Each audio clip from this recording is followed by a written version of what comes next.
नमस्कार मित्रांनो, मी ऋतिक नाना सहांबीर. मी आपणास एका कवितेतून एका शेतकरी राजाची व्यथा मांडणार आहे.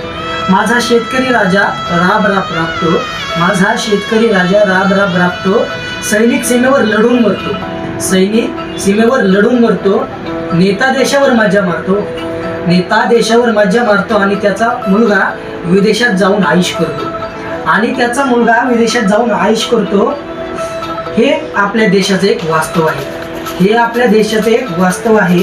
नेत्याच्या गाडीला कोणता टॅक्स, टोल सर्व काही माफ. नेत्याच्या गाडीला टोल टॅक्स सर्व काही माफ आहे, आणि माझ्या शेतकऱ्याच्या मालाला सर्व काही आहे हो, सर्व काही आहे. माझा देश महासत्ता होणार, माझा देश महासत्ता होणार. एका नेत्यासाठी 4 बॉडीगार्ड, एका नेत्यासाठी 40 बॉडीगार्ड. पण माझ्या शेतकरी राजाला ना बिबट्या विंचू काय कशाचीच भीती नाही. पण माझ्या शेतकरी राजाला ना बिबट्या विंचू काय कशाचीच भीती नाही. माझा देश महासत्ता होणार, माझा देश महासत्ता होणार. दारूच्या दुकानावर कधी दारू कमी पडत नाही, दारूच्या दुकानावर कधी दारू कमी पडत नाही.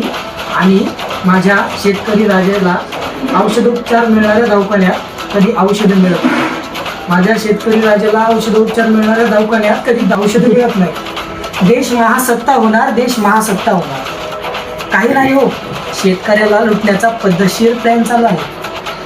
काही नाही हो, शेतकऱ्याला लुटण्याचा पद्धतशीर प्लॅन चालू आहे. शेतकरी राजाच्या मुलांनो, माझं तुम्हाला एकच सांगणं आहे, खूप शिका, खूप मोठे व्हा.